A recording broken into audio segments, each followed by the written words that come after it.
नमोस्तुते दीपमहालक्ष्मी नमः प्रसाद Siddhirastu देवस्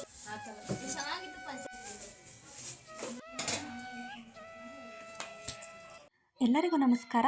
welcome back to my channel. ನಾನು ರಮ್ಯಾ. ಇವತ್ತಿನ ವಿಡಿಯೋದಲ್ಲಿ ಶ್ರೀ ಸತ್ಯನಾರಾಯಣ ಸ್ವಾಮಿ ಪೂಜೆನ ಇಟ್ಕೊಂಡಿದ್ದೀವಿ. ಆ ವಿಡಿಯೋ ಆಗಿರುತ್ತೆ. ದಯವಿಟ್ಟು ಎಲ್ಲೂ ಕೂಡ ಸ್ಕಿಪ್ ಮಾಡಿದೆ ವಿಡಿಯೋನ ಕೊನೆವರೆಗೂ ನೋಡಿ. ಹಾಗೆ ಇಷ್ಟ ಆದರೆ ಲೈಕ್ ಮಾಡಿ, ಶೇರ್ ಮಾಡಿ, ಕಮೆಂಟ್ ಮಾಡಿ, ನಮ್ಮ ಚಾನಲ್ನ ಸಬ್ಸ್ಕ್ರೈಬ್ ಮಾಡ್ಕೊಂಡು ನೋಡಿ. ಬನ್ನಿ ಇವತ್ತಿನ ವಿಡಿಯೋನ ಶುರು ಮಾಡೋಣ. ಇದು ಸತ್ಯನಾರಾಯಣ ಪೂಜೆ ಹಿಂದಿನ ದಿನದಾಗಿರುತ್ತೆ. ಪ್ರತಿಯೊಂದು ಸಾಮಗ್ರಿಗಳು, ಪೂಜೆ ಸಾಮಗ್ರಿಗಳನ್ನೆಲ್ಲ ತಂದು ಇಟ್ಕೊಳ್ಬೇಕಾಗುತ್ತೆ. ಸೊ ಹಾಗಾಗಿ ಎಲ್ಲನೂ ತಂದು ಇಟ್ಕೊಂಡಿದ್ದೀವಿ. ಹಾಗೆ ಇಲ್ಲಿ ನೋಡ್ತಾ ಇರ್ಬೋದು, ಪುಟಾಣಿಯಾಗಿರುವಂಥದ್ದು ಒಂದು ಪ್ರಸಾದ ಕೊಡುವಂಥದ್ದು. ಇದು ಅಡಿಕೆ ಪ್ಲೇಟ್ಗಳು ತುಂಬಾ ಚೆನ್ನಾಗಿರುತ್ತೆ. ಇದರಲ್ಲಿ ಪ್ರಸಾದನ ಕೊಡೋದಕ್ಕೆಲ್ಲ ಚೆನ್ನಾಗಿರುತ್ತೆ. ನಿಮ್ಗೆ ಯಾರಿಗಾದ್ರೂ ಬೇಕಿದ್ದರೆ ಖಂಡಿತ ತಿಳಿಸಿ. ನಿಮಗೂ ಕೂಡ ಏನಾದರೂ ಫಂಕ್ಷನ್ ಮಾಡೋದಕ್ಕೆ ತುಂಬಾ ಹೆಲ್ಪ್ ಆಗುತ್ತೆ. ಹಾಗೆ ಪ್ರತಿಯೊಂದನ್ನು ಕೂಡ ತಂದು ಇಟ್ಕೊಂಡಿದ್ದೀವಿ. ಹಾಗೆ ಸಾಯಿಬಾಬಾ ಐನವರು ಬಂದು ಕೂಡ ಎಲ್ಲ ಪೂಜೆಗೆಲ್ಲ ರೆಡಿ ಮಾಡಿ ಹೋಗಿದ್ರು. ಹಾಗೆ ಇದು ಮಾರನೇ ದಿನ ತೋರಿಸ್ತಾ ಇದ್ದೀನಿ. ಮಾರನೇ ದಿನವೂ ಕೂಡ ದೇವ್ರಿಗೆಲ್ಲ ನಾವು ಅಲಂಕಾರನ ಮಾಡಿ ನೆಕ್ಸ್ಟ್ ಆಚೆ ಎಲ್ಲ ರಂಗೋಲೆಲ್ಲ ಬಿಟ್ಕೊಳ್ಬೇಕಾಗಿತ್ತಲ್ಲ, ಎಲ್ಲ ಪ್ರತಿಯೊಂದು ಪೂಜೆಗೆಲ್ಲ ರೆಡಿ ಮಾಡ್ಕೊಳ್ತಾ ಇದ್ವಿ. ಹಿಂದಿನ ದಿನವೇ ಎಲ್ಲರೂ ಇನ್ವೈಟ್ ಮಾಡಿದ್ವಿ. ಸಿಂಪಲಾಗಿ ಮಾಡೋದ್ರಿಂದ ಸ್ವಲ್ಪ ಕಮ್ಮಿ ಜನನ ಕರ್ತಿದ್ವಿ ಅಷ್ಟೇ. ಅದು ಬೆಳಗ್ಗೆ 5 ಗಂಟೆಗೆ ಮಾಡಬೇಕು ಅಂತ ಹೇಳಿದರು. ಸೊ ಹಾಗಾಗಿ ಬೆಳಗ್ಗೆ ಬರೋದಕ್ಕೆ ಕಷ್ಟ ಆಗ್ತಾಯಿತ್ತು. ಅದು ಭಾನುವಾರ ಬೇರೆ. ಹಾಗಾಗಿ ಪೂಜೆನ ನಾವು ಶುರು ಮಾಡ್ಕೊಂಡ್ವಿ. ಐನೂರು ಬೆಳಗ್ಗೆ ಬಂದು ಎಲ್ಲ ಪೂಜೆಗೆಲ್ಲ ರೆಡಿ ಮಾಡಿ ಇವಾಗ ಪೂಜೆನ ಮಾಡಿಸ್ತಾ ಇದ್ದಾರೆ. ತುಂಬ ಚೆನ್ನಾಗಿ ಪೂಜೆ ಮಾಡಿಕೊಡ್ತಾರೆ. ಹಾಗೆ ಪ್ರತಿ ವರ್ಷವೂ ಕೂಡ ನಾವು ಇವ್ರ ಹತ್ರನೇ ಮಾಡಿಸೋದು. ತುಂಬ ಒಳ್ಳೆಯದು ಕೂಡ ಆಗುತ್ತೆ. ನಮ್ಮದು ಮನೆ ಓಪನಿಂಗ್ ಆಗಿ 2 ವರ್ಷ ಕಂಪ್ಲೀಟ್ ಆಯಿತು. ಸೊ ಹಾಗಾಗಿ ಇವತ್ತಿಗೆ 3ನೇ ವರ್ಷದ ನಾವು ಸತ್ಯನಾರಾಯಣ ಪೂಜೆನ ಮಾಡಿಸ್ತಾ ಇದ್ದೀವಿ. ಪ್ರತಿ ವರ್ಷವೂ ಕೂಡ ಮಾಡಿಸ್ತೀವಿ ಅಂತ ನಾವು ಅರಿಕೆ ಮಾಡ್ಕೊಂಡಿದ್ದೀವಿ. ಸ್ಟಾರ್ಟಿಂಗು ಕೇಳ್ತಾರೆ ಅವರು ಸತ್ಯನಾರಾಯಣ ಪೂಜೆ ಮಾಡಬೇಕಾದ್ರೆ. ಆವಾಗ 5 ವರ್ಷ ಮಾಡ್ತೀವಿ ಅಂತ ನಾವು ಒಪ್ಕೊಂಡಿದ್ವಿ. ಸೊ ಹಾಗಾಗಿ ಪ್ರತಿ ವರ್ಷವೂ ಕೂಡ ಮಿಸ್ ಮಾಡದೆ ಮಾಡ್ಕೊಂಡು ಬರ್ತಾಯಿದ್ದೀವಿ. ಸಿಂಪಲ್ಲಾಗೆ ಮಾಡ್ಕೊಳ್ತೀವಿ, ಏನಷ್ಟು ಗ್ರ್ಯಾಂಡಾಗಿ ಮಾಡ್ತಾ ಇಲ್ಲ. ಸಿಂಪಲ್ಲಾಗಿ ಒಂದು 4 ಜನನ ಕರೆದು ಮಾಡ್ಕೊಳ್ತಾ ಇದ್ದೀವಿ ಅಷ್ಟೇ. ಹಾಗೆ ಪ್ಲೀಸ್ ವಿಡಿಯೋನ ಕೊನೆವರೆಗೂ ನೋಡಿ. ಸತ್ಯನಾರಾಯಣ ಪೂಜೆ ಕಥೆನೂ ಕೂಡ ಹೇಳಿದ್ದಾರೆ ಏನವರು. ತುಂಬಾ ಚೆನ್ನಾಗಿ ಹೇಳಿದ್ದಾರೆ, ತುಂಬ ವಿವರಿಸಿ ಹೇಳಿದ್ದಾರೆ. ಎಷ್ಟು ಚೆನ್ನಾಗಿ ಹೇಳಿದ್ದಾರೆ ಅಂದರೆ ಖಂಡಿತ ನಿಮಗೂ ಇಷ್ಟ ಆಗುತ್ತೆ. ಎಲ್ಲೂ ಕೂಡ ಸ್ಕಿಪ್ ಮಾಡಿದೆ ವಿಡಿಯೋನ ಕೊನೆವರೆಗೂ ನೋಡಿ.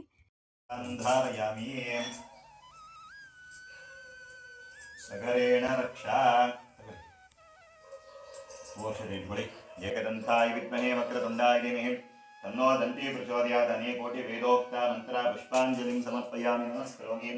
ಪ್ರಾರ್ಥನಾ ಪ್ರದಕ್ಷಿಣ ನಮಸ್ಕಾರಂ ಸತ್ಯಾಮಿ. ಹೇಳಿ. ವಕ್ರತುಂಡ ಮಹಾಕಾಯ ಕೋಟಿ ಸೂರ್ಯ ಸಮಪ್ರಭ ನಿರ್ವಿಘ್ನಂ ಕುರು ಮೇ ದೇವ ಸರ್ವ ಕಾರ್ಯೇಷು ಸರ್ವದಾ. ಎಲ್ಲ ಕಾರ್ಯಗಳು ಒಳ್ಳೆಯದಾಗಲಿ, ಮಾಡೋ ಪೂಜೆ ಫಲ ಬರಲಿ ಅಂತ ಭಗವಂತನ ಪ್ರಾರ್ಥನೆ ಮಾಡ್ಕೊಳ್ಳಿ. ಸಕಲಾರಾಧನಾ ಪ್ರೀತಿಂಗಾಮ್ಯಮಾಣ ಮಂಗಳ ನಿರ್ಲಕ್ಷ್ಯತ ಶೋಭನಾತ್ರೆ ಪುನರಾಗಮನಾಯ ಚ. ಅಂಟಿರ್ತಾನೆ ಎಲ್ಲ ಅಡಿಕೆ ಹಾಕ್ತೀರ, ಮಧ್ಯಾಹ್ನ ಹಾಕ್ಬೇಕಲ್ಲ. ಮಧ್ಯಾಹ್ನ ಊಟ ಆದಮೇಲೆ ತಿಂದ್ಬಿಟ್ಟು ಹಾಕಿ. ಈಗ ಬೆಳಗ್ಗೆ ತಿಂಡಿಗಿಲ್ಲ, ಮಧ್ಯಾಹ್ನ ಊಟ ಆದಮೇಲೆ ಇಬ್ಬರಲ್ಲಿ ಯಾರು ಒಬ್ಬರು ಎಲ್ಲ ಅಡಿಕೆ ಹಾಕಿ, ಇಬ್ಬರು ಒಂದೊಂದು ಬಾಳೆ ತಿಂತಾರೆ. ಸರ್ವಾಭಿಷ್ಟಬಲ ಪ್ರಸಾದಿತ್ಯೇ ನಿತ್ಯಮಂಗಳ ಸ್ವರೂಪಾದಿ ದೇವನ್ಮಾತನಂ ಈಶಾನ್ಯ ದಿಗ್ಭಾಗೆ ಮುದ್ವರಿ ಲಿಂಗಾಮ್ಯಮಾನ.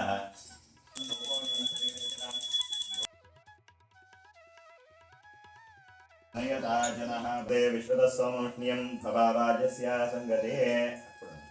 ಪುನಃ ಪಿತಾ ಮಧುಮತಯೇ ಮಧುಮಾಗಮದಾಭ್ಯಃ ಶರ್ಕರಯಾ ಬೃಹಸ್ಪತಿ ಪ್ರಸೋಧಾಸ್ಥಾನೋ ಮಂಚನ್ ಫಲಕಸ್ನಾನಂ ಸಮರ್ಪಯಾಮಿ. ಯಾವಲನಿರ್ಭ್ಯಾಬಲ ಪುಷ್ಪಾಯಾಶ್ಚ ಪುಷ್ಪಿಣೀಃ ಬೃಹಸ್ಪತಿ ಪ್ರಸೋಧಾಸ್ಥಾನೋ ಮಂಚನ್ ಫಲಮಸಃ ಫಲೋದಕಸ್ನಾನಂ ಸಮರ್ಪಯಾಮಿ. ಆತೋನ ಇಂದ್ರಕ್ಷಮಂತಂ ಚಿಕ್ಷುಣೇಣ ವಿದ್ವಾಹಿತ್ವಾ ತುವಿಕೋರ್ಮ್ಯಂ ತುವಿದೇ ಸ್ವರಾಜಂ ನರಾದಸಾಮರ್ದಿಶನಃ ಪ್ರಸ್ತೋಷದಪಗಾಶಿಷ ಅಭಿರಾದಸಾಜವ್ರತಂ ಆನೋಭರದಕ್ಷಿಣೇನ ಉಪಕ್ರಮಸ್ತ್ವಾಪರದೃಷತಾ ದೃಷ್ಟಮದಾ ಸುಸ್ತರಸ್ಯ ವೇದಃ ಇಂದ್ರವಿಷ್ಣೇರಗಣಾವತೇರ್ಮಯೇದುರ್ವಾಮಾಹುರ್ವಿಪ್ರಥಮಂ ಕವೀನಾಂ ನರೋತೆ ಸ್ವಕ್ರಿಯತೆ ಕಿಂಚನಾರೇ ಮಹಾಮರ್ಕಮಗಮಚ್ಚಿತ್ರಮರ್ಚ್ಯ ಅದಿತ್ಯಾನೋ ಅಮಗವನ್ನಾದಮಾನಾಂ ಸಖೇ ಭೋಜಿಬಸವತೆ ಸುಖೀನಾಂ ರಕ್ತಂ ಯದಾಯುಃ ಸ್ವಸ್ತಿ ನ ಇಂದ್ರೋ ವೃದ್ಧಶ್ರವಾಃ. ಆವಾಹಿತೋ ಭವ ಆವಾಹಿತೋ ಭವ ಸ್ಥಾಪಿತೋ ಭವ ಸನ್ನಿ ನವರತ್ನ ದಿಪಿ ಸಿಂಹ ಸಮರಿಕಲ್ಪಯಾಮಿ. ಸರ್ವಾಭೀಷ್ಟಬಲ ಪ್ರಸಾದಿತ್ಯರ್ಥಂ ಆವಾಹನ ಮುಹೂರ್ತೋ ಸುಮೂರ್ತೋಸ್ತು ಸುಪ್ರದೀಪ್ತಮರೆ. ಹಿಡ್ಕೊಳ್ಳೋದಾರ ಹಿಡ್ಕೊ, ಯಾರೇನು ಬೈಯಲ್ಲ, ಧೈರ್ಯವಾಗಿ ಹಿಡ್ಕೊ. ಏನು ಬೈದಾರಮ್ಮ? ಸರಿ ಅಮ್ಮ, ಮದುವೆ ಮಾಡಿದಾರಂತೆ, ಧೈರ್ಯವಾಗಿ ಹಿಡ್ಕೊ. ಸ್ಥಾನ ಉದ್ಯಮದಾರನ ಮಹೇರಣಾಯ ಚಕ್ಷಸೆ ಯಾಮೇ 2 ಕೈ ತೋರಿಸು, ನಿಧಾನ ತೋರಿಸು. ನೋಡಿ ಗ್ಯಾಪ್ ಗೀಪ್ ಏನು ಕಾಣಿಸ್ಬಾರ್ದು, ಸಂಪೂರ್ಣ ಮುಚ್ಚು, ಎಲ್ಲ ತೋರಿಸಿ ಕಾಣಿಸ್ಬಾರ್ದು. ನೋಡಿ ಇಲ್ಲೇ ಬೆರಳುಗಳ ಮಧ್ಯೆ ಇರುವೆ, ಸರಿಯಾ? ತೋರಿಸು. ಪ್ರಾಣಾಯ ಉದಾನಾಯ ಸ್ವಾಹ ಸಮಾನ ಸುವರ್ಣ ಪುಷ್ಪದಕ್ಷಿಣಾಂ ಸಮರ್ಪಯಾಮಿ ನಮಸ್ಕರೋಮಿ. ನಿಂತ್ಕೊಳ್ಳಿ. ಹಿರಣ್ಯಪಾತ್ರಂ ಮದೋ ವರ್ಣಂ ದದಾತಿ ಮತಭ್ಯೋ ಸಾನೇತಿ ಏಕದಾತ್ ಬ್ರಹ್ಮಣಮುಪಹರತಿ. ನಮ್ಮ ಜೀವನದಲ್ಲಿ ನಾವು ನೆಮ್ಮದಿಯಾಗಿರೋದಕ್ಕೆ ನಮ್ಮ ಅತ್ತೆನೇ ಕಾರಣ. ಅವ್ರ ಅಂಗೈಲಿ ಇಟ್ಕೊಂಡು ನಮ್ಮನ್ನು ಸಾಕ್ತಾ ಇದ್ದಾರೆ ಅಂತಲೇ ಹೇಳ್ಬೋದು. ತುಂಬಾ ಕಷ್ಟಪಟ್ಟು ಬಂದಿದ್ದಾರೆ. ಹಾಗೆ ಅವರಿಬ್ಬರು ಮಕ್ಕಳು ಕೂಡ ಅಷ್ಟೇ, ಅಮ್ಮನಿಗೆ ಹೆಜ್ಜೆ ಹೆಜ್ಜೆ ಹಾಕ್ಕೊಂಡು ಅವರು ಕೂಡ ಚೆನ್ನಾಗಿದ್ದಾರೆ. ಇವರಿಂದ ನಮಗೊಂದು ಒಳ್ಳೆ ಜೀವನ ಸಿಕ್ಕಿದೆ. ಹಾಗೆ ನಮ್ಮ ತಂದೆ ತಾಯಿಗೆ ನಾವು 3 ಜನ ಹೆಣ್ಮಕ್ಳು. ಅವರು ಕೂಡ ತುಂಬ ಕಷ್ಟಪಟ್ಟು ಸಾಕಿದ್ದಾರೆ ನಮ್ಮನ್ನ. ಹಾಗಾಗಿ ಇವ್ರ ಋಣನ ನಾವು ಎಷ್ಟೇ ಜನ್ಮ ಎದ್ದು ಬಂದ್ರೂ ತೀರ್ಸೋದಕ್ಕೆ ಸಾಧ್ಯನೇ ಇಲ್ಲ. ಹಾಗಾಗಿ ಇರುವಷ್ಟು ದಿನ ಖುಷಿಯಾಗಿ ನೋಡ್ಕೊಳ್ಬೇಕು ಅಷ್ಟೇ. ಇವಾಗಿನ ಕಾಲದಲ್ಲಿ ಸಪ್ರೇಟ್ ಮನೆ ಮಾಡ್ಕೊಂಡು ಹೋಗುವಂತಹ ಕಾಲ. ಏಕೆಂದರೆ ಒಗ್ಗಟ್ಟಿನಿಂದ ಯಾರು ಕೂಡ ಇರ್ತಾ ಇಲ್ಲ. ಸೊ ಹಾಗಾಗಿ ಮಾತನ್ನ ಹೇಳ್ತಾ ಇದ್ದೀನಿ. ಮನೆಯಲ್ಲಿ ಒಬ್ಬರು ಹಿರಿಯರು ಅಂತ ಇದ್ದರೆ ಖಂಡಿತವಾಗ್ಲೂ ನಮಗೆ ಕೆಟ್ಟದಾಗೋದಕ್ಕೆ ಬಿಡೋದಿಲ್ಲ. ಏಕೆಂದರೆ ಅವರ ಅನುಭವದ ಮಾತುಗಳನ್ನ ನಮಗೆ ತಿಳಿಸ್ತಾ ಇರ್ತಾರೆ. ಯಾವುದು ಸರಿ ಯಾವುದು ತಪ್ಪು ಅನ್ನೋದನ್ನು ಕೂಡ ನಮಗೆ ಹೇಳ್ಕೊಡ್ತಾ ಇರ್ತಾರೆ. ಸೊ ಹಾಗಾಗಿ ಮನೆಯಲ್ಲಿ ಒಬ್ಬರು ಹಿರಿಯರಿದ್ದರೆ ಖಂಡಿತವಾಗ್ಲೂ ಮನೆಗೆ ಒಳ್ಳೆಯದು. ನಮ್ಮ ಇಷ್ಟದಂತೆ ನಾವು ಬದುಕ್ತಾ ಇದ್ದರೆ ನಮ್ಗೆ ಯಾವುದು ಸರಿ ತಪ್ಪು ಅಂತ ತಿಳುವಳಿಕೆನೂ ಕೂಡ ನಮಗಿರೋದಿಲ್ಲ. ಸೊ ಹಾಗಾಗಿ ಮನೆಯಲ್ಲಿ ಒಬ್ಬರು ಹಿರಿಯರಿದ್ದರೆ ಅವರ ಒಂದು ಅನುಭವದ ಮಾತುಗಳಿಂದ ನಮ್ಮ ಜೀವನ ಕೂಡ ಸರಿ ಹೋಗುತ್ತೆ. ಅವರ ಬೈಗುಳ ನಮಗೆ ಆಶೀರ್ವಾದ ಅಂತ ತಿಳ್ಕೊಳ್ಬೇಕು. ಅಚ್ಯುತ ನಿರ್ವಾಣಿ ಮೇ ದೇವ ಕ್ಷಮಸ್ವ ಜನಾರ್ದನ. ಪೂಜೆಯಲ್ಲಿ ತಿಳಿದು ಏನೇ ತಪ್ಪಾಗಿದ್ರು ಕ್ಷಮಿಸಿ ಕಾಪಾಡಿ ಒಳ್ಳೆ ಮಾಡೋ ಪ್ರಾರ್ಥನೆ ಮಾಡ್ತೀನಿ. ಸರ್ವೋಪರಾಧ ದೋಷ ನಿವಾರಣಾರ್ಥಂ ಪ್ರಾರ್ಥನಾ ಪ್ರದಕ್ಷಿಣ ನಮಸ್ಕಾರಂ ಸಮರ್ಪಯಾಮಿ ನಮಸ್ಕರೋಮಿ. ಅನ್ಯಥಾ ಶರಣಂ ಅದನ್ನು ಹಾಗೆ ನುಡಿವೆನು ಆಲಿಸಿರಿ ಎಂದರು. ನಾರದರು ತ್ರಿಲೋಕ ಸಂಚಾರಿಗಳು ಲೋಕಗಳನ್ನು ಸುತ್ತುತ್ತಾ ಭೂಲೋಕಕ್ಕೆ ಆಗಮಿಸಿದರು. ಭೂಲೋಕದ ಪ್ರಜೆಗಳು ಪೂರ್ವಾರ್ಜಿತ ಕರ್ಮಫಲಗಳಿಂದ ವಿಧವಾದ ಕಷ್ಟಗಳನ್ನು ಅನುಭವಿಸುತ್ತಿದ್ದರು. ಕೂಡಲೇ ನಾರದರು ವೈಕುಂಠವನ್ನು ತಲುಪಿ ಶ್ರೀಮನ್ನಾರಾಯಣನಿಗೆ ನಮಸ್ಕರಿಸಿ ಭೂಲೋಕದ ಪರಿಸ್ಥಿತಿಯನ್ನು ವಿವರಿಸಿ ಅದಕ್ಕೆ ಪರಿಹಾರವನ್ನು ವಿನಯದಿಂದ ಕೇಳಿದರು. ಭಕ್ತರ ಸಂಕಟಗಳನ್ನು ನಿವಾರಿಸುವ ಶ್ರೀ ಸತ್ಯನಾರಾಯಣ ಸ್ವಾಮಿ ಪೂಜೆಯನ್ನು ಮಾಡಿ ಜನರು ವಿದ್ಯುಕ್ತವಾಗಿ ಸ್ವಲ್ಪವೂ ಲೋಪವಿಲ್ಲದಂತೆ ಮಾಡಿದರೆ ಅವರುಗಳ ಕಷ್ಟವು ದೂರವಾಗುವುದು. ಯಾವ ದಿನದಲ್ಲಿ ಮನುಷ್ಯನಿಗೆ ವ್ರತವನ್ನು ಮಾಡಬೇಕೆಂಬ ಅಪೇಕ್ಷೆ ಉಂಟಾಗುವುದೋ ಆ ದಿವಸ ಶ್ರದ್ಧಾಭಕ್ತಿಯಿಂದ ವ್ರತವನ್ನು ಆಚರಿಸಬಹುದು. ಶ್ರೀಮನ್ನಾರಾಯಣನನ್ನು ಅರ್ಚಿಸಿ ರವೆ, ಸಕ್ಕರೆ, ಹಾಲು, ತುಪ್ಪ ಮತ್ತು ರಸಬಾಳೆ ಹಣ್ಣುಗಳಿಂದ ಮಾಡಿದ ಸಪಾದ ಭಕ್ಷ್ಯವನ್ನು ಭಗವಂತನಿಗೆ ನಿವೇದನೆ ಮಾಡಬೇಕು. ಫಲ ತಾಂಬೂಲಗಳನ್ನು ಬ್ರಾಹ್ಮಣನಿಗೆ ದಾನ ಮಾಡಿ ನಂತರ ತಾನೂ ಪ್ರಸಾದವನ್ನು ಸ್ವೀಕರಿಸಬೇಕು. ಈ ರೀತಿಯಾಗಿ ದೇವಾಲಯ, ನದಿ ತೀರ ಮೊದಲಾದ ಪ್ರದೇಶಗಳಲ್ಲಿ ಸ್ವಾಮಿಯನ್ನು ಪೂಜಿಸಿ ನೃತ್ಯ ಗೀತಾದಿಗಳಿಂದ ಅರ್ಚಿಸಿ ಭಕ್ತಿಯುತ ಅಂತಃಕರಣದಿಂದ ಬಂಧು ಮಿತ್ರರಿಗೆ ಭೋಜನವನ್ನು ಮಾಡಿಸಿ ನಂತರ ತಾನೂ ಭೋಜನವನ್ನು ಮಾಡಿ ಸ್ವರ್ಗವನ್ನು ತೆರಳಬೇಕು. ಈ ರೀತಿಯಾಗಿ ಆದಿ ಅಂತ್ಯ ಮಧ್ಯೆಯಲ್ಲಾಗಲಿ ಉದ್ಯಾಪನೆಯನ್ನು ಮಾಡಿದಲ್ಲಿ ಅಸಾಧ್ಯವಾದ ಫಲ ದೊರೆಯುತ್ತದೆಂಬಲ್ಲಿ ಲಕ್ಷ್ಮೀ ಸತ್ಯನಾರಾಯಣ ಸ್ವಾಮಿಯ 1ನೇ ಅಧ್ಯಾಯವು ಸಮಾಪ್ತಿಯಾದವು. ಒಂದು ತಟ್ಟೆ ಕೊಡ್ರಯ್ಯ, ತಟ್ಟೆ ಬೇಡ ಬಿಡಿ ಇದೆ. ದೇವದೇವಾತ್ಮಕ ಮೂರ್ತಿ ಹೂವಿಡು ಮುರಿ ಯಥಾಭಾಗ ನಿವೇದನಂ ಸಮರ್ಪಯಾಮಿ. ಸಕಲಾರಾಧನ ಪ್ರೀತಿಂಗಾಮಿ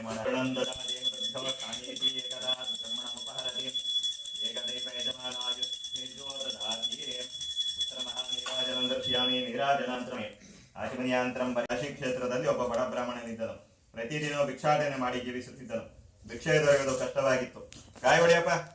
ಅವನು ಶ್ರೀಮನ್ನಾರಾಯಣ ಮಹಾವಿಷ್ಣು ವೃದ್ಧ ಬ್ರಾಹ್ಮಣ ರೂಪದಲ್ಲಿ ಅವನಿಗೆ ಪ್ರತ್ಯಕ್ಷನಾಗಿ ಅವನ ಕಷ್ಟಗಳನ್ನು ಆಲಿಸಿ ಶ್ರೀ ಸತ್ಯನಾರಾಯಣ ಸ್ವಾಮಿ ವ್ರತವನ್ನು ಮಾಡಿದರೆ ಕಷ್ಟಗಳು ದೂರವಾಗುವುದೆಂದನು.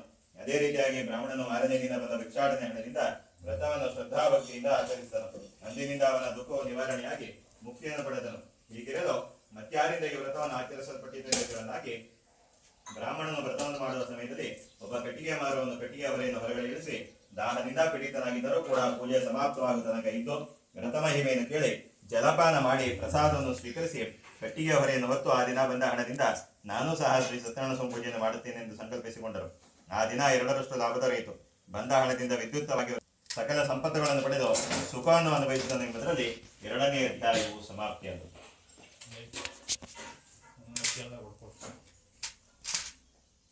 ನಿವೇದನಂ ನಿವೇದಯಾಮಿ. ನಿವೇದನಾಂತರಂ ಬಾಧ್ಯಂ ದೃಶ್ಯಾಮಿ.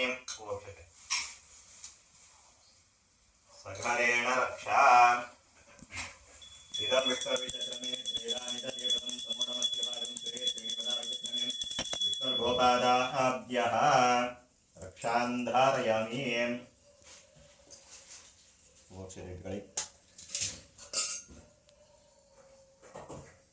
ಉಲ್ಕಮುಖನೆಂಬ ರಾಜ ಮತ್ತು ಅವನ ಧರ್ಮಪತ್ನಿ ಭದ್ರಶೀಲೆಗೆ ದೇವರಲ್ಲಿ ಅನನ್ಯ ಭಕ್ತಿ ಇತ್ತು. ದಂಪತಿಗಳು ನದಿ ತೀರದಲ್ಲಿ ಶ್ರೀ ಸತ್ಯನಾರಾಯಣ ಸ್ವಾಮಿ ವ್ರತವನ್ನು ಮಾಡಿದರು. ಆ ಸಮಯದಲ್ಲಿ ಒಬ್ಬ ವರ್ತಕನ ವ್ಯಾಪಾರಕ್ಕೋಸ್ಕರ ಬಂದಿದ್ದನು. ಇವರು ಮಾಡುತ್ತಿರುವ ವ್ರತವನ್ನು ನೋಡಿ ಸಂತೋಷಗೊಂಡು ವರ್ತಕನು ವ್ರತದ ವಿಚಾರವನ್ನು ಕೇಳಿದನು. ದಂಪತಿಗಳು ಪುತ್ರಾಸಕ್ತರಾದ ನಾವು ಸಕಲ ಇಷ್ಟಾರ್ಥಗಳನ್ನು ಕೊಡುವ ಶ್ರೀ ಸತ್ಯನಾರಾಯಣ ಸ್ವಾಮಿ ವ್ರತವನ್ನು ಮಾಡಿದೆವು ಎಂಬುದಾಗಿ ನುಡಿದರು. ವರ್ತಕನ ಪ್ರಸಾದವನ್ನು ತೆಗೆದುಕೊಂಡು ಮನೆಗೆ ಹಿಂತಿರುಗಿ ತನ್ನ ಪತ್ನಿಯಾದ ಲೀಲಾವತಿಗೆ ವ್ರತದ ಮಹಿಮೆಯನ್ನು ತಿಳಿಸಿ ನಮಗೂ ಸಂತಾನವಾದ ಕಾಲದಲ್ಲಿ ವ್ರತವನ್ನು ಮಾಡುವುದಾಗಿ ಸಂಕಲ್ಪಿಸಿಕೊಂಡರು. ದೇವರ ಪ್ರಸಾದದಿಂದ ಲೀಲಾವತಿ ಗರ್ಭವತಿಯಾದಳು. ನವಮಾಸ ತುಂಬಿದ ಮೇಲೆ ಪುತ್ರಿಕಾ ರತ್ನವನ್ನು ಪಡೆದಳು. ಮಗುವಿಗೆ ಕಲಾವತಿ ನಾಮಕರಣ ಮಾಡಿದರು. ಕಲಾವತಿ ದಿನದಿನಕ್ಕೆ ವೃದ್ಧಿಯನ್ನು ಪಡೆಯುತ್ತಾ ಬಂದಳು. ಲೀಲಾವತಿಯ ವ್ರತದ ವಿಚಾರವನ್ನು ತಿಳಿಸಿದಾಗ ವರ್ತಕನು ಇವಳ ವಿವಾಹ ಕಾಲದಲ್ಲಿ ಮಾಡೋಣವೆಂದು ಹೇಳಿ ವ್ಯಾಪಾರಕ್ಕಾಗಿ ಹೊರಟು ಬಂದನು. ವ್ಯಾಪಾರ ಮುಗಿಸಿಕೊಂಡು ಬರುವ ಹೊತ್ತಿಗೆ ಕಲಾವತಿಯ ವಿವಾಹ ವಯಸ್ಕಳಾಗಿದ್ದಳು. ಕಾಂಚನ ಎಂಬ ಪಟ್ಟಣದಿಂದ ಸುಂದರನಾಗಿ ವರದನ್ನು ತಂದು ವೈಭವದಿಂದ ವಿವಾಹವನ್ನು ಮಾಡಿದಳು. ವಿವಾಹ ಕಾಲದಲ್ಲಿಯೂ ಸಹ ವ್ರತವನ್ನು ಮಾಡಲಿಲ್ಲ. ವ್ರತವನ್ನು ಮರೆತು ವ್ಯಾಪಾರಕ್ಕಾಗಿ ವರ್ತಕನು ಅಳಿಯನೊಡನೆ ಹೊರಟನು. ಇದರಿಂದ ಶ್ರೀಮನ್ನಾರಾಯಣನಿಗೆ ಕ್ರೋಧ ಉಂಟಾಯಿತು. ವರ್ತಕನ ವ್ಯಾಪಾರಕ್ಕಾಗಿ ರತ್ನಸಾರವನ್ನು ತಲುಪಿ ವ್ಯಾಪಾರವನ್ನು ಮಾಡುತ್ತಿದ್ದನು. ಒಂದು ದಿನ ಕಳ್ಳರು ಆ ಊರಿನ ರಾಜನಾದ ಚಂದ್ರಕೇತುವಿನ ರಾಜದ್ರವ್ಯವನ್ನು ಅಪಹರಿಸಿ ವರ್ತಕರು ವ್ಯಾಪಾರ ಮಾಡುತ್ತಿರುವ ಜಾಗದಲ್ಲಿ ಬಿಟ್ಟು ಕಣ್ಣಿಗೆ ಕಾಣದೆ ಓಡಿ ಹೋದರು. ರಾಜದೂತರು ವರ್ತಕರನ್ನು ನೋಡಿ ಇವರೇ ಚೋರರೆಂದು ತಿಳಿ ಭಾವಿಸಿ ಕಾರಾಗೃಹದಲ್ಲಿ ಇರಿಸಿದರು. ಮನೆಯಲ್ಲಿ ಕಳ್ಳರು ದ್ರವ್ಯವನ್ನೆಲ್ಲ ಅಪಹರಿಸಿದರು. ವರ್ತಕರ ಭಾರ್ಯರು ಆಹಾರಕ್ಕಾಗಿ ಮನೆ ಮನೆಗಳನ್ನು ಸುತ್ತುತ್ತಿದ್ದರು. ಒಂದು ದಿನ ಕಲಾವತಿಯು ಶ್ರೀ ಸತ್ಯನಾರಾಯಣ ಸ್ವಾಮಿ ವ್ರತವನ್ನು ಮಾಡುತ್ತಿದ್ದ ಮನೆಯನ್ನು ತಲುಪಿ ಪ್ರಸಾದವನ್ನು ಸ್ವೀಕರಿಸಿ ಮನೆಗೆ ಬಂದು ತಾಯಿಗೆ ವಿಚಾರವನ್ನು ತಿಳಿಸಿದರು. ಹಾಗೆ ಅವರು ವ್ರತವನ್ನು ಆಚರಿಸಿದರು. ವ್ರತವನ್ನು ಮಾಡಿದ್ದರಿಂದ ರಾಜನ ಕನಸಿನಲ್ಲಿ ಸ್ವಾಮಿಯು ಕಾಣಿಸಿಕೊಂಡು ಕಾರಾಗೃಹದಲ್ಲಿರುವ ವರ್ತಕರು ಚೋರರಲ್ಲಿ ತಿಳಿದು ಬಂದು ಕೂಡಲೇ ಅವರುಗಳನ್ನು ಬಿಡುಗಡೆ ಮಾಡಿ ಕಾಯಿಡಿಯಪ್ಪ ಹೆಚ್ಚಿನ ದಾನವನ್ನು ಕೊಟ್ಟು ಕಳುಹಿಸಿದರೆಂಬಲ್ಲಿ 3ನೇ ಅಧ್ಯಾಯವು ಸಮಾಪ್ತಿಯಾದವು.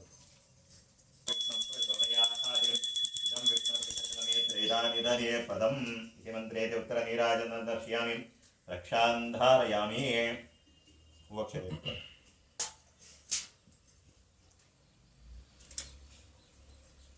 ದೋಣಿಯಲ್ಲಿ ಏನಿದೆ ಎಂದು ವಿಚಾರಿಸಿದರು. ಸನ್ಯಾಸಿಯು ಹಣವನ್ನು ಅಪಹರಿಸಬಹುದೆಂದು ಯೋಚಿಸಿ ದೋಣಿಯಲ್ಲಿ ಎಳೆ ಬಳ್ಳಿಗಳಿರುವುದು ಎಂದು ವರ್ತಕನು ಸುಳ್ಳು ಹೇಳಿದನು. ಸ್ವಾಮಿಯು ನಿಮ್ಮ ಮಾತು ಯಥಾರ್ಥವಾಗಲಿ ಎಂದನು. ವರ್ತಕನು ನಿತ್ಯಕರ್ಮಗಳನ್ನು ಮುಗಿಸಿಕೊಂಡು ಪುನಃ ಹಡಗನ್ನು ನೋಡಿದಾಗ ಅದರಲ್ಲಿ ಎಲೆ ಬಳ್ಳಿಗಳಿರುವುದನ್ನು ಕಂಡು ದುಃಖಿಸಿದರು. ಅವರು ಮತ್ತೆ ಹೋಗಿ ಸನ್ಯಾಸಿಗೆ ಶರಣಾಗತರಾಗಿ ತಮ್ಮ ತಪ್ಪನ್ನು ಒಪ್ಪಿಕೊಂಡರು. ಸನ್ಯಾಸಿಯು ನೀವು ನನ್ನನ್ನು ಪೂಜಿಸದೆ ಮತ್ತರಾಗಿದ್ದೀರೆಂದು ಹೇಳಿ ತನ್ನ ನಿಜರೂಪವನ್ನು ತೋರಿ ಅದೃಶ್ಯನಾದನು. ವರ್ತಕರನ್ನು ವ್ರತವನ್ನು ಆಚರಿಸುವುದಾಗಿ ನಿಶ್ಚಯಿಸಿ ದೋಣಿಯಲ್ಲಿ ನೋಡಿದಾಗ ಎಲೆ ಬಳ್ಳಿಗಳೆಲ್ಲವೂ ಮಾಯವಾಗಿ ದ್ರವ್ಯದಿಂದ ತುಂಬಿತ್ತು. ಪ್ರಯಾಣ ಮಾಡಿ ಊರಿಗೆ ಹಿಂತಿರುಗಿದರು. ತಾವುಗಳು ಬಂದಿರುವ ಸಮಾಚಾರವನ್ನು ದೂತನ ಮುಖಾಂತರ ಮನೆಗೆ ತಿಳಿಸಿದರು. ಆ ಸಮಯದಲ್ಲಿ ಮನೆಯವರು ವ್ರತವನ್ನು ಮುಗಿಸಿ ಕಥೆಯನ್ನು ಆಲಿಸುತ್ತಿದ್ದರು. ಶುಭವಾರ್ತೆಯನ್ನು ಕೇಳಿದ ಕೂಡಲೇ ಪ್ರಸಾದವನ್ನು ಭಕ್ಷಿಸದೆ ಶೀಘ್ರವಾಗಿ ಪತಿಯ ದರ್ಶನಾರ್ಥವಾಗಿ ಕಲಾವತಿ ತೆರಳಿದಳು. ಪ್ರಸಾದವನ್ನು ತ್ಯಾಗ ಮಾಡಿದ್ದರಿಂದ ಸ್ವಾಮಿಗೆ ಕೋಪ ಬಂದು ದೋಣಿಯು ಕಾಣದಂತಾಯಿತು. ಕಲಾವತಿಗೆ ಬಹಳ ದುಃಖವಾಯಿತು. ಅಲ್ಲೇ ಸಹಗಮನವನ್ನು ಮಾಡುವುದೆಂದು ನಿಶ್ಚಯಿಸಿ ದೇವರನ್ನು ಪ್ರಾರ್ಥಿಸಿದರು. ಆಗ ನನ್ನ ಪ್ರಸಾದವನ್ನು ಭಕ್ಷಿಸದೇ ಬಂದಿರುವುದರಿಂದ ಹೀಗಾಗಿದೆ ಎಂದು ಆಕಾಶವಾಣಿ ಉಂಟಾಯಿತು. ಕೂಡಲೇ ಮನೆಗೆ ಹಿಂತಿರುಗಿ ಪ್ರಸಾದವನ್ನು ಸ್ವೀಕರಿಸಿ ಸ್ವಾಮಿಯಲ್ಲಿ ಕ್ಷಮಾಪಣೆಯನ್ನು ಕೇಳಿಕೊಂಡು ಪುನಃ ನದಿ ತೀರಕ್ಕೆ ಬಂದು ನೋಡಿದಾಗ ದೋಣಿ ಸಹಿತ ತನ್ನ ಪತಿಯನ್ನು ತಂದೆಯನ್ನು ಕಂಡು ಸಂತೋಷಗೊಂಡರು. ಎಲ್ಲರೂ ಮನೆಗೆ ತೆರಳಿ ನಡೆದ ಸಂಗತಿಯನ್ನು ಎಲ್ಲರಿಗೂ ತಿಳಿಸಿ ಪ್ರತಿ ಪೌರ್ಣಿಮೆ ಮತ್ತು ಪರ್ವಕಾಲಗಳಲ್ಲಿ ಸತ್ಯನಾರಾಯಣ ಸ್ವಾಮಿ ವ್ರತವನ್ನು ಆಚರಿಸುತ್ತಾ ಬಂದು ಆಜೀವ ಪರ್ಯಂತ ಸಂತೋಷಗೊಂಡಿದ್ದರೆಂಬಲ್ಲಿ 4ನೇ ಅಧ್ಯಾಯವು ಸಮಾಪ್ತಿಯಾದವು. ಕಾಯಿ ಹೊಡೆಯೋಣ.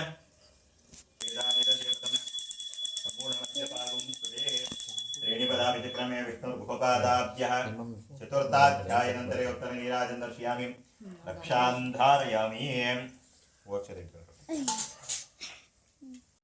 ಅಲ್ಲಿ ಗೊಲ್ಲರು ಶ್ರೀ ಸತ್ಯನಾರಾಯಣ ಸ್ವಾಮಿ ಪೂಜೆಯನ್ನು ಮಾಡುತ್ತಿದ್ದರು. ರಾಜನು ಪೂಜೆ ಜಾಗಕ್ಕೆ ಹೋಗಲಿಲ್ಲ ಮತ್ತು ಗೊಲ್ಲರು ತಂದುಕೊಟ್ಟ ಪ್ರಸಾದವನ್ನು ಭಕ್ಷಿಸಲೂ ಇಲ್ಲ. ಆಗ ಸ್ವಾಮಿಗೆ ಕೋಪ ಬಂದು ರಾಜನಿಗೆ ತನ್ನ ಮಕ್ಕಳು ಮೃತರಾದರೆಂತಲೂ ಐಶ್ವರ್ಯವೆಲ್ಲವೂ ನಾಶವಾಯಿತೆಂದು ಸುದ್ದಿ ಬಂದಿತು. ಪ್ರಸಾದವನ್ನು ತಿರಸ್ಕರಿಸಿದ್ದಕ್ಕೆ ಹೀಗಾಯಿತೆಂದು ಪಶ್ಚಾತ್ತಾಪಪಟ್ಟ ರಾಜನು ಪುನಃ ವಟವೃಕ್ಷದ ಬಳಿ ಬಂದು ಗೊಲ್ಲರೊಡಗೂಡಿ ಸಂತೋಷದಿಂದ ವ್ರತವನ್ನು ಆಚರಿಸಿದನು. ವ್ರತವನ್ನು ಮಾಡಿದ್ದರಿಂದ ಐಶ್ವರ್ಯವು ಮತ್ತು ಸಂತಾನವನ್ನು ಪಡೆದು ನಿರಂತರವಾಗಿ ದೇವರನ್ನು ಆರಾಧಿಸುತ್ತಾ ಸಂತಸದಿಂದ ಬಾಳಿದನೆಂಬಲ್ಲಿ ಸತ್ಯನಾರಾಯಣ ಸ್ವಾಮಿ ಕಥೆಯು ಸಮಾಪ್ತಿಯಾದುದು. ಶ್ರೀ ಸತ್ಯನಾರಾಯಣ ಸ್ವಾಮಿ ಪ್ರಸಾದವನ್ನು ಸ್ವೀಕರಿಸಿದವರಿಗೆ, ವ್ರತವನ್ನು ಆಚರಿಸಿದವರಿಗೆ, ಕಥೆಯನ್ನು ಶ್ರವಣ ಮಾಡಿದವರಿಗೆ ಆಯಸ್ಸು, ಆರೋಗ್ಯ, ಇಷ್ಟಾರ್ಥಗಳು ದೊರಕಿ ದುಃಖೋ ಪರಿಹಾರವಾಗಿ ಸ್ವಾಮಿಯ ಕೃಪೆಗೆ ಪಾತ್ರರಾಗುತ್ತಾರೆಂಬಲ್ಲಿ ಸತ್ಯನಾರಾಯಣ ಸ್ವಾಮಿ ಕಥೆಯು ಸಂಪೂರ್ಣವಾದದ್ದು. ಅಕ್ಷರ ಹಾಕಿ ಎಲ್ಲರೂ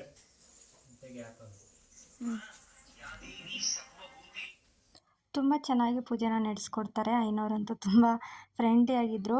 ತುಂಬಾ ಖುಷಿ ಆಯಿತು. ಹಾಗೆ ಇವಾಗ ಸತ್ಯನಾರಾಯಣ ಪೂಜೆ ಕತೆ ಮುಗೀತು. ನೆಕ್ಸ್ಟ್ ಇವಾಗ ಸ್ವಲ್ಪ ಇನ್ವೈಟ್ ಮಾಡಿದ್ವಲ್ಲ ಅವರೆಲ್ಲರೂ ಬರ್ತಾರೆ. ಸ್ವಲ್ಪ ಜನ ಬಂದಿದ್ದರು, ನೆಕ್ಸ್ಟ್ ಇನ್ನೊಂದು ಸ್ವಲ್ಪ ಜನ ಬರಬೇಕು, ನೆಕ್ಸ್ಟ್ ಬರ್ತಾರೆ. ಹಾಗೆ ನನ್ನ ಮಗಳ ಕೈಲಿ ವೀಡಿಯೋ ಮಾಡೋದಕ್ಕೆ ಕೊಟ್ಟಿದ್ದೆ. ಅವಳು ಸ್ವಲ್ಪ ಫಸ್ಟ್ ಚೆನ್ನಾಗೇ ಬಂದಿತ್ತು ವೀಡಿಯೋ, ಆಮೇಲೆ ಏನೋ ಸೆಟ್ಟಿಂಗ್ದು ಚೇಂಜ್ ಆಗಿರ್ಬೋದು ಅನಿಸುತ್ತೆ. ಸ್ವಲ್ಪ ನಾವು ನೋಡ್ಕೊಂಡಿರಲಿಲ್ಲ. ಒಂದು ಸ್ವಲ್ಪ ಮುಖ ಎಲ್ಲ ಬ್ರಲ್ಲಿದೆ ಅಕ್ಕಪಕ್ಕದ ಜನದೆಲ್ಲ, ಅದೊಂದು ಸ್ವಲ್ಪ ಬೇಜಾರಾಯಿತು. ಆದರೂ ಇರಲಿ ಪರವಾಗಿಲ್ಲ ಅಂತ ಇದ್ದಂಗೆ ಅಪ್ಲೋಡ್ ಮಾಡಿದೆ. ಅದು ಮಾರ್ನಿಂಗ್ ಟೈಮ್ ಇಟ್ಟಿರೋದ್ರಿಂದ ಸ್ವಲ್ಪ ಜನ ಬರೋದಕ್ಕಾಗಲಿಲ್ಲ, ಯಾಕೆಂದರೆ ಅಷ್ಟೊತ್ತಿಗೆ ಬರಬೇಕಲ್ವ. ಅದು ಸಂಡೇ ಬೇರೆ, ಎಲ್ಲ ಸಂಡೇ ಬರೋದನ್ನೇ ಕಾಯ್ತಾ ಇರ್ತಾರೆ. ಹಾಗಾಗಿ ಅಂದರೂ ಸತ್ಯನಾರಾಯಣ ಪೂಜೆ ಅಂತಂದರೆ ತುಂಬ ಪ್ರೀತಿಯಿಂದ ಬಂದೇ ಬರ್ತಾರೆ. ಹಾಗಾಗಿ ಸ್ವಲ್ಪ ಜನ ಬಂದರು, ನೆಕ್ಸ್ಟ್ ಇನ್ನೊಂದು ಸ್ವಲ್ಪ ಜನ ಆಮೇಲೆ ಬರ್ತೀವಿ ಅಂತ ಹೇಳಿದರು. ಸೊ ಆಮೇಲೆ ಒಬ್ಬೊಬ್ಬರೇ ಬಂದರು. ಸತ್ಯನಾರಾಯಣ ಪೂಜೆ ಅಂದರೆ ಯಾರಿಗಿಷ್ಟ ಇರಲ್ಲ ಹೇಳಿ, ತುಂಬಾ ಭಕ್ತಿಯಿಂದ ಜನ ಅಷ್ಟು दास्यामि ಇಷ್ಟಪಡ್ತಾರೆ ಸತ್ಯನಾರಾಯಣ सर्वदेवाभ्यं ಪೂಜೆಯನ್ನು. देवाधिपतये नमः रक्षान्धारयामि मंगलकारं मंगलासितगण नमस्कारं राजाधिराजाय स्वरूपरूपाभ्यां सर्वे देवग्रहगणप्रसादसिद्धिरस्तु देवस्वरूपं मूर्तये नमः प्रज्ञां प्रार्थयित्वा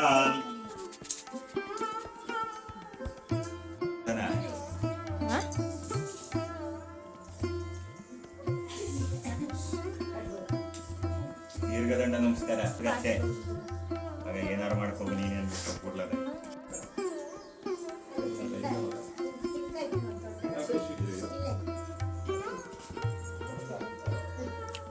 ಪ್ರಸೋಧಾಸ್ಥಾನೋ ಮುಂಚನ್ ತ್ವಂ ನಸಹನ್ ಯಾಪದ ನಿರ್ಧ್ಯಾಪದ ಪುಷ್ಪಾಯಾಶ್ಚ ವಿಷ್ಣೇಃ ಬೃಹಸ್ಪತಿ ಪ್ರಸೋಧಾಸ್ಥಾನೋ ಮುಂಚನ್ ತ್ವಂ ನಸಹ ನುಂಗೋ ಅಲ್ಲ ಅಲ್ಸೋಗ್ಬಾರ್ದು ನುಂಗೋ ಅಂದ್ರೆ ನಾನೇನ್ ಮಾಡ್ಲಿ ಇಲ್ಲಿಗೆ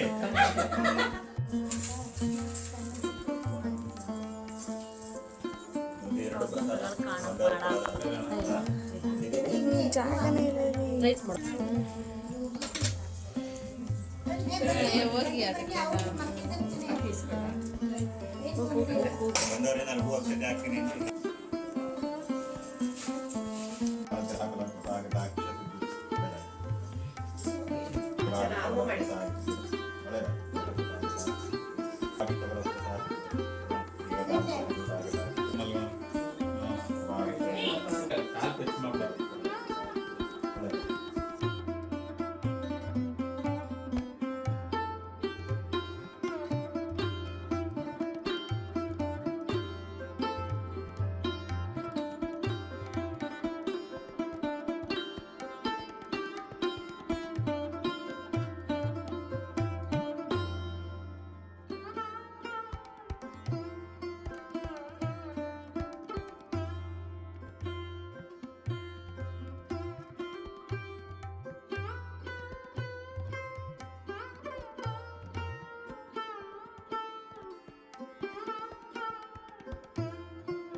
ಬನ್ನಿ ಅಣ್ಣ.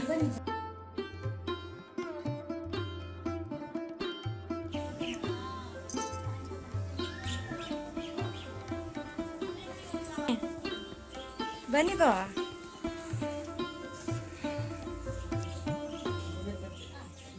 ನಿತ್ಯಕ್ಕಂಗೆ ಹೇಳ್ಬಿಡಿ ಬರಕ್ಕೆ. ಹತ್ತರ್ಲ ಮುತ್ಕಟ್ಟು ಅಂತ ಅಯ್ಯಯ್ಯೋ ಇವ್ರು ನೋಡ ನನ್ನ ಮಕ ನೋಡಕ್ಕಾಗಿಲ್ಲ ಅಂತ ಬೈತಾರೆ. ನೀವು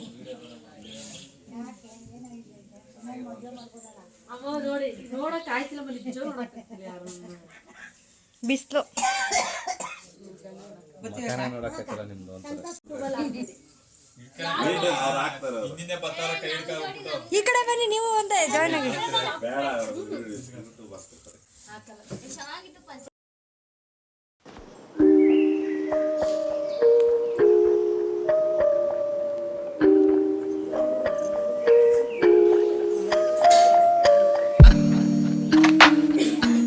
ಅವ್ರು ಕೊಟ್ಟ ಕತ್ತೆ ಸ್ವಲ್ಪ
ಗೊತ್ತು ಹಂಗೆ ಹೇಳ್ತಾರೆ ಅಂತ.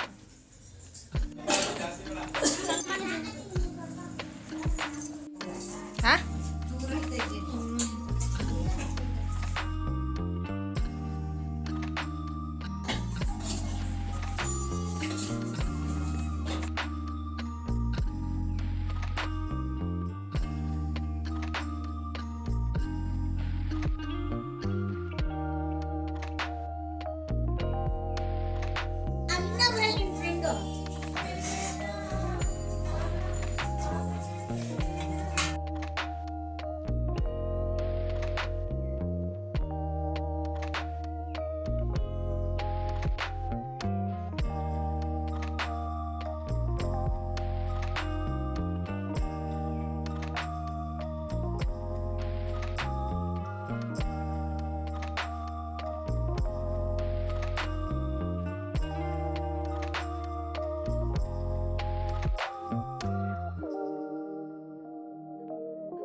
ನೋಡಿದ್ರಿ ಅಲ್ವಾ ನಮ್ಮ ಮನೆಯ ಶ್ರೀ ಸತ್ಯನಾರಾಯಣ ಪೂಜೆ ಹೇಗೆ ಮಾಡಿಸಿದ್ವಿ ಅಂತ. ತುಂಬಾ ಸಿಂಪಲ್ಲಾಗಿ ಮಾಡಿಸಿದ್ವಿ. ನೋಡೋಣ ಶಕ್ತಿ ಇದ್ದರೆ ಲಾಸ್ಟ್ ಕೊನೆಯ ವರ್ಷಕ್ಕೆ ತುಂಬ ಗ್ರ್ಯಾಂಡಾಗಿ ಮಾಡಬೇಕು ಅಂತ ಅಂದ್ಕೊಂಡು ನಾವು ಇನ್ವೈಟ್ ಮಾಡಿರೋರೆಲ್ಲ ಬಂದಿದ್ದರು. ತುಂಬಾ ಖುಷಿ ಆಯಿತು. ಒಂದಿಬ್ಬರು 3 ಜನ ಮಿಸ್ ಆದರು. ತುಂಬ ಬಂದಿದ್ದರೆ ತುಂಬ ಖುಷಿ ಆಗ್ತಾಯಿತ್ತು. ಸೊ ಇರಲಿ ಪರವಾಗಿಲ್ಲ. ಹಾಗೆ ಇವಾಗ ನನ್ನ ಮಗಳು ಫ್ರೆಂಡ್ ಇಲ್ವಾ ಅವ್ರ ಅಮ್ಮನೂ ಬಂದಿದ್ದರು. ಇವಳೆ ಕುಂಕುಮ ಕೊಡ್ತೀವಿ ಅಂತ ಹೇಳ್ತಾ ಇದ್ಲು. ಸೊ ಹಾಗಾಗಿ ಇವಳೆ ಕೊಟ್ಟರು.